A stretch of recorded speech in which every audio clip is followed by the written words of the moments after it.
بەناوی خوای گەورە و میهرەبان سەرەتا بەخێرهاتنی هەموو ڕاگەیاندکاران دەکەین. خوای گەورە موفقتان بکە. دیارە ئێمە وەکو مامۆستایانی شاری هەولێر کە لێرکوانە هاتووینە یادداشتنامەیەکمان هەیە دەیدەین بە سەرۆکایەتی پەرلەمانی کوردستان دیارە بۆ ئەو بابەتەی کە لە کاتی خوێندنەوەکەدا بە دەردەکەوێت. دیارەوەش کە هەر ئەوەندە مامۆستایە نوخبەیەکن ئەگەنا مامۆستایان دیکە زۆرن بەس پێمان باش بوو هەر ئەوەندە کە بینە ئێروکانە و پەیامەی مامۆستایانی شاری هەولێر و کوردستان بگەینین.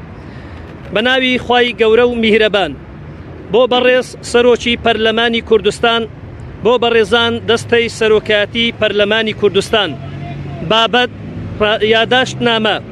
بەڕێزان لە کاتێکدا ئێمە لە هەرێمی کوردستان بە کۆمەڵێک قەیرانی دارایی و سیاسی قوڵدا تێدەپەڕین.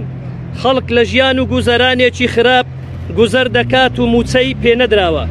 لە بڕی ئەوەی پەرلەمان و ئەندامانی هەوڵی ئارامکردنەوەی دەرونی شلەزیاوی کۆمەلگا بدەن، ماوەیەکە هەندێک لە وەزیر و پەرلەمانتار و بەرپرسی سیاسی و حیزبی هەستی مسلمانان بریندار دەکەن و بێڕێزی بەرامبەر دوروشمەکانی ئیسلام و مسلمانان دەکەن. ئەمەش نیگەرانی زۆری لای خەڵک دروست کردووە خەریکە ببێتە دیاردە. ئەمەش لەلایەن مسلمانانەوە بە هیچ شێوازێک جێگای قبولکردن نییە و ئەمە پێچەوانەی یاسای سزادانی عێراقی مادەی 372 ساڵی 1969 هەموارکراو بە یاسای ژمارە 2 ساڵی 1995 لێرەوە داوا لە بەڕێستان دەکەین ئەم یاسایە بەسەر هەر کەسێک جێبەجێ بکەن کە ئەم سوکایەتی و بێڕێزیانە دەکات.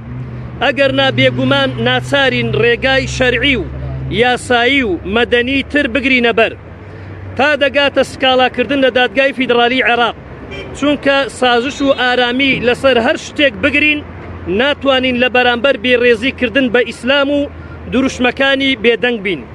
جێبەجێکردنی داواکاریەکەمان نیشانەی ڕێزگرتنە لە ئاینی 1995 خەڵکی هەرێمی کوردستان. کۆمەڵێک لە مامۆستایانی ئاینی شاری هەولێر 29 هەفتی 2020